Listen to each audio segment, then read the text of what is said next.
আসসালামু আলাইকুম। টেকলাভো engineering and সলিউশনে সবাইকে স্বাগতম। আজকে আপনারা আমাদের সিলেটের ফাইনাল পার্টটা দেখতে পারবেন এবং এখানে আমরা যে 6.2 কিলোওয়াটের যে ইনভার্টার সিস্টেমটা দিয়েছি সেটার বিস্তারিত জানতে পারবেন। আমাদের সাথেই থাকুন।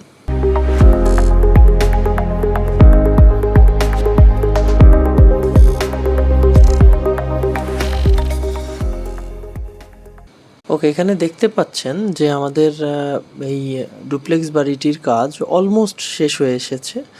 এখানের ইন্টেরিয়র এবং যাবতীয় কাজ শেষ পর্যায়ে ছিল এবং এই পর্যায়ে এসে আমরা আসলে এটা ফাইনালাইজেশনের মানে ইলেকট্রিক্যাল যে ফিনিশিং ওয়ার্ক এটা আমরা শেষ করি।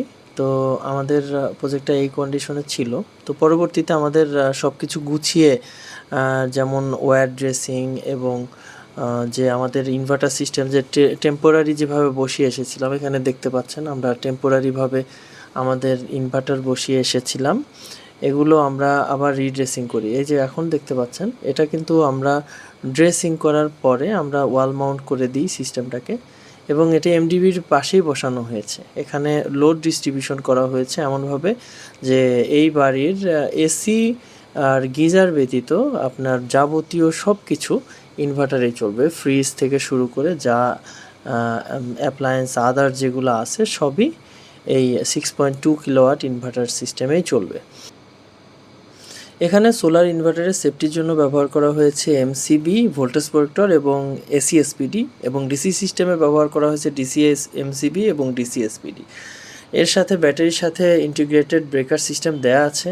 আপনারা ব্যাটারি দেখতে পাচ্ছেন, ব্যাটারিটি হচ্ছে লিওয়াটের 5120 ওয়াট আওয়ারের একটি ব্যাটারি, 51 ভোল্ট 100 অ্যাম্পেয়ার। তো এই ব্যাটারি কিন্তু পুরো বাড়িটাকে আপনার অলমোস্ট যদি নর্মাল ইউজ হয় 10 ঘন্টা মতো ব্যাকআপ দিতে সক্ষম। এখানে দেখতে পাচ্ছেন ছাদে বসানো হয়েছে টোটাল 4600 ওয়াটের লঞ্জি বাইফেশিয়াল প্যানেল এবং এটি কিন্তু ডে টাইমে পুরো সিস্টেমটাকে ফুলি চার্জ করে দেয়। ওকে, বাসার যাবতীয় electrical solution, smart solution, solar অথবা আপনার এই ইলেকট্রিক্যাল সেফটি সিস্টেম যদি আপনারা আমাদের থেকে নিতে চান তাহলে আমাদের সাথে যোগাযোগ করতে পারেন। আমাদের হোয়াটসঅ্যাপ নাম্বারে ভিজিট করতে পারেন আমাদের ওয়েবসাইট www.techlavo.com অথবা সরাসরি আপনারা মেসেজ করতে পারেন আমাদের ফেসবুক পেজে। ধন্যবাদ সবাইকে আমাদের সাথে থাকার জন্য। আসসালামু আলাইকুম।